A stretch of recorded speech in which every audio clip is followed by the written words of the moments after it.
그러면 이제 신조랑 우리 SFC랑 어떤 관계가 있고 어떤 의미가 있는지를 살펴보는 게 중요할 것 같아요. 사실 지금 앞에 거 무슨 말인지 잘 모르겠거든. 요거는 김중락 황희상 유해문책을 보시면 네, 저보다 훨씬 제 아버지 크리티컬을 받았기 때문에 오늘 되게 설명이 힘들고요. 대신에 요 네 가지 측면, 제가 이 신조 자체가 어떤 의미가 있는지 제가 네 가지로 구분을 해가지고 준비를 해왔습니다. 일단 어떤 측면으로 볼 수 있습니까? 먼저 나 자신 개인적인 측면이고, 두 번째는 SFC에 어떤 의미가 있는지, 세 번째는 한국 교회와 그리고 범크리스체니티의 상황, 그리고 네 번째는 비신자들 대사회 관계에서 어떤 의미가 있는지 제가 고민을 해봤습니다. 자, 그러면 개인적인 측면부터 살펴봅시다. 네, 먼저 이제 우리 다시 처음으로 돌아가서 존재를 뒤흔드는 질문에 대해서 다시 한번 생각해 봅시다. 여러분들은 무엇을 믿습니까? 나는 무엇을 믿습니까? 이 질문에 답을 할 수 있어야 합니다. 이 질문에 답을 할 때 나는 더 단단해지고 또 유사한 상황에서 임기응변할 수 있는 능력이 생기는데요. 성경 디모데 전서와 후서에 보면은 바울은 디모데에게 계속해서 권면을 하고 있는데, 그 핵심 내용을 네가 이미 알고 있는 배우고 확신한 것에 거하라 라고 얘기를 하고 있습니다.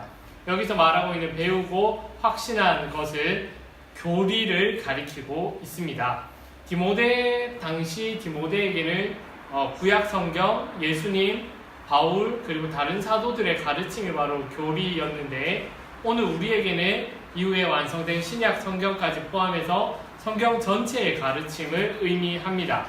그래서 이 바울이 디모데에게 한 권면을 디모데 같은 직분자뿐만이 아니라 우리 모든 사람들, 신자들에게 동일하게 적용이 되는데, 우리 모두가 배우고 확신한 일, 교리에 대해서 확신을 해야 합니다. 이 교리를 잘 파악하기 위해서 우리는 신조를 확인할 수가 있죠. 우리를 둘러싼 여러 존재를 뒤흔드는 질문들 속에서 우리가 그 답을 교리에서 찾을 때 우리가 더 성경의 가르침에 더욱더 단단하게 설 수가 있고 임기응변할 수 있는 능력이 생기게 됩니다. 그리고 이 임기응변할 수 있는 능력이 우리의 생활 습관, 행동 양식, 성품을 형성하게 됩니다. 그럼 윤스타님이 SFC 측면 좀 해주시죠. 네, 제가 사실 SFC 간사 아니겠습니까? 그래서 SFC 측면에서 여러분에게 신조가 어떤 의미가 있는지를 설명해 드리자면, SFC의 신조가 뭐죠? 야, 이거 아무도 모르니까. 자, 우리의 신조가 무엇입니까? 그리스도인과 신앙 고백서 및 대소를 이룬다. 그렇죠. 그러면 신조는 우리가 믿고 따르는 바입니다. 그러니 우리 SFC가 믿고 따르는 바가 여기에 근거하고 있다는 거예요. 그러면 SFC 운동이 이것을 근거로 해서 운동하는 게 필요하다라는 겁니다. 예를 들면 SFC 운동원, 알돌이라면, 위원이라면 대화, 모임 계획, 행사 기획, 운영, 이러한 것들이 신조를 기반으로 해서 이것들을 만들어낼 필요가 있다라는 겁니다. 그래야 의미 부여가 확실하게 되고 함께 그 신조를 중심으로 결집을 할 수가 있는 겁니다. 왜냐하면 포스트 모던 시대는 대화를 하는데 대화가 잘 안 돼요. 제가 지금 여러분하고 대화를 하고 있는데 대화가 잘 안 되고 있잖아요. 뭘 물어도 답을 안 해요, 여러분들이. 근데 어쨌거나 우리가 한 가지 공통점을 가질 수 있는 게 무엇이냐면 바로 신조라는 겁니다. 신조에 대해서 우리가 공통점을 가질 때 약간의 어려움과 대화가 불가능한 상태가 될 때라도 그 신조를 중심으로 함께 모여서 대화하고 나누고 운동할 수 있다는 거예요. 그래서 우리한테는 이 신조가 매우 중요하고 이것을 바탕으로 우리의 운동이 동력을 입어서 활발하게 일어나야 된다는 것을 우리가 잊어서는 안 될 겁니다. 그러면 신조 자체를 우리가 어떻게 받아들여야 될까요? 그러면 신조에 있는 내용을 우리가 문자 그대로 받아야 할까요? 그렇지는 않습니다.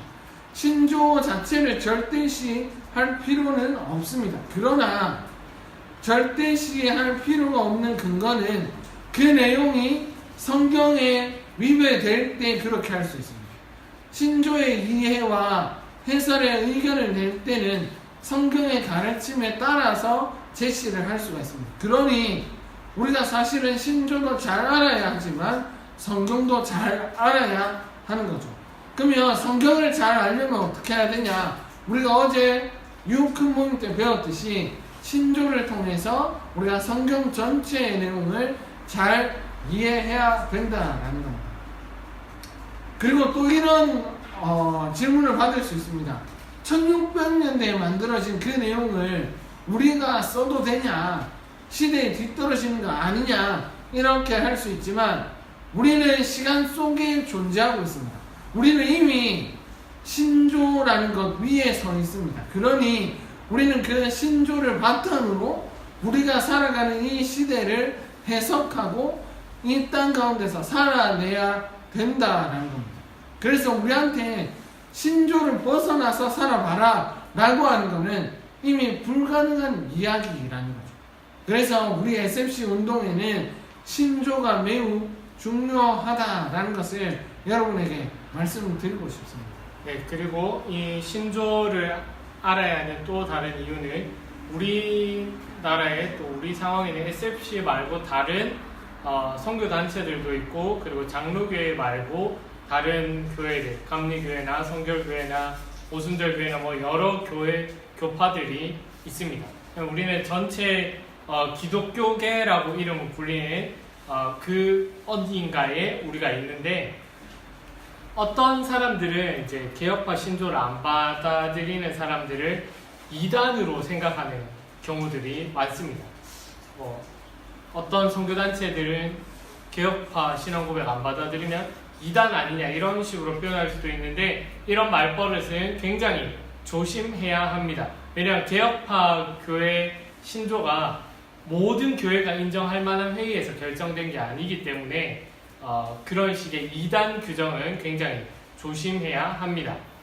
그래서 오히려 이거는 이제 종교개혁 이후에 여러 교파들이 생겨난 우리의 상황 속에 있는 문제인데요. 중요한 건 이 다른 교파들이랑 어떻게 관계할지는 우리가 의사소통으로 이해를 할 수가 있는데, 의사소통을 할 때는 우리가 뭔가 내가 잘 들어주어야지 해서 끌려가는 의사소통을 건전한 의사소통으로 보지 않습니다. 나 또한 하나의 주체로서 주체와 주체 간의 대화로 해야 합니다. 이게 바로 건강하고 올바른 관계인데, 다른 교회, 다른 교파, 다른 선교단체와도 마찬가지입니다. 내가 무엇을 믿는지 알아야지 다른 사람들을 건강하게 상대할 수가 있습니다. 여기서도 역시나 주의할 점은 깔보는 태도입니다. 대체로 개혁파나 개혁주의를 강조하는 사람들은 개혁파가 가장 성경적이다라는 표현을 많이 사용을 하는데, 이것은 자연스럽게 다른 그룹들은 비성경적이거나 덜 성경적이다라는 의미를 가지게 됩니다. 그래서 이런 표현은 우리의 굉장히 좀 볼썽사납고 부끄러운 태도인 우월감을 가지게 만들고 다른 그룹들을 깔보게 만듭니다. 어이구 너네가 그렇지 뭐 이런 식의 태도인데, 이것은 전혀 적절하지가 않습니다. 다른 성경에 근거한 다른 이해가 있을 수 있기 때문에, 그리고 우리 개혁파가 가지고 있는 성경 해석에 다른 차이도 있기 때문에 우리는 조금 더 관용적인 태도, 나이스한 태도가 필요합니다. 이것을 가지기 위해서 교회사 전체를 좀 생각하면서 이해를 해야 하는 거죠.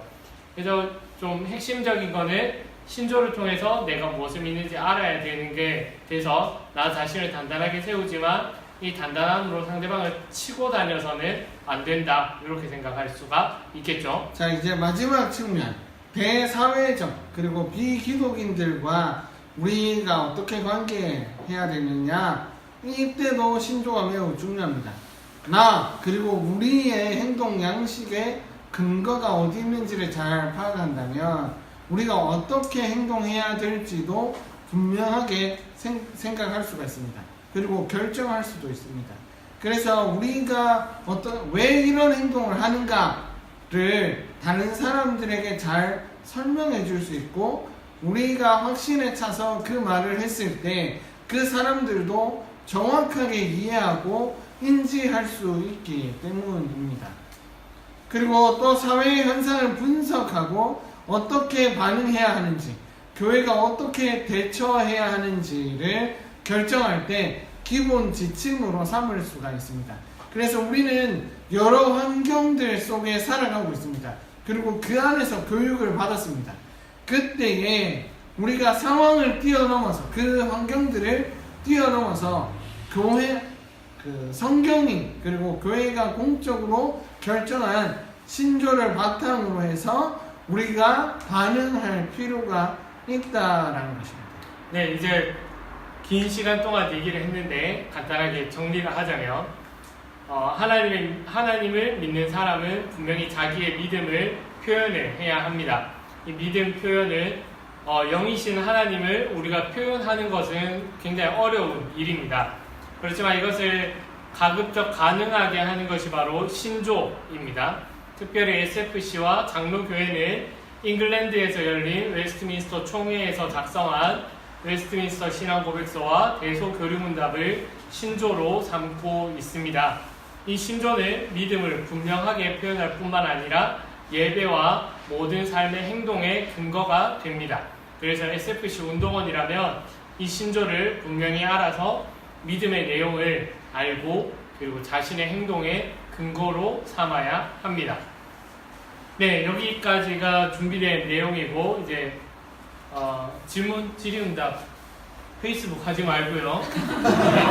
질의응답. 네, 페이스북에 엄청난 사람들이 왔다 갔는데 왜 페이스북 이거 댓글 안 달아? 자기 얘기를 안 라이브 해주냐고. 방송 중단됐어요. 1시간까지 되나 보다. 심으로. 나 하여튼 그랬어요. 네. 다시 된다. 뭐지? 네, 여튼 하여튼 그랬대요. 자기 얘기도 안 해준다고. 난 바빠 죽겠는데. 예, 제 아버지께서 동영상 공유하셨다고 4분 전에. 곤란한데. 네. 질의응답 받을까요? 네, 질의응답 합시다. 해도 되나요? 현모양천이? 네, 된답니다. 그럼 다시 여기 나와서 질의응답 좀 받아주시겠어요? 네. 얘기하기 그러시면 카톡으로 해서 보내주시면. 핸드폰 안 들고 나왔습니다. 심으로. 좀 전에 진짜. 네, 뭐든지 물어봐 주세요. 네, 무엇이든 질의응답 물어보세요. 받겠습니다.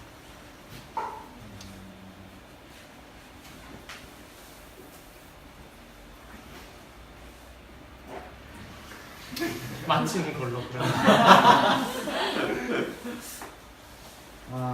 네. 네. 어쨌거나 저희의 열혈 팬인 분들 감사합니다.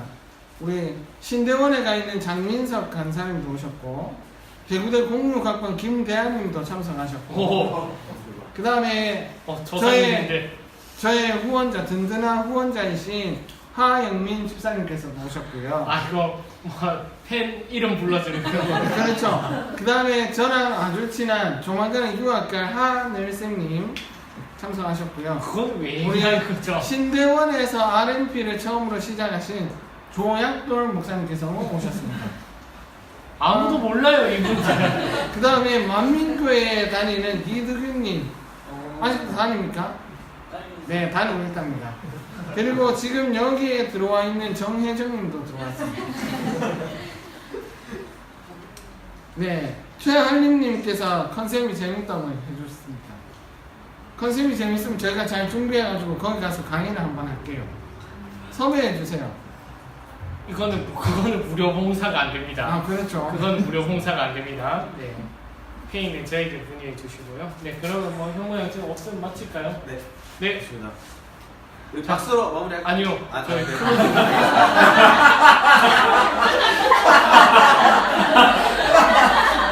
고생 많이 하시겠어. 쉽지 않네요. 쉽지 않네. 쉽지 않네. 네.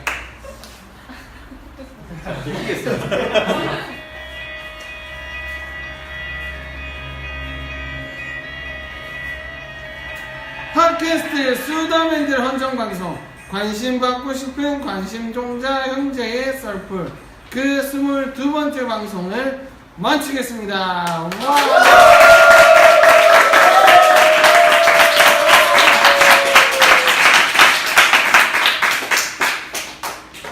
네, 감사합니다. 마쳤습니다. 네. 라이브도 좀 꺼주세요. 네. 이제 민망하니까. 아, 잠깐만. 박동희님도 참여하셨고 최알림님께서 강사를 없대요. 그러면 못 가지. 안 가지. 네. 하여튼 서성웅님 감사합니다.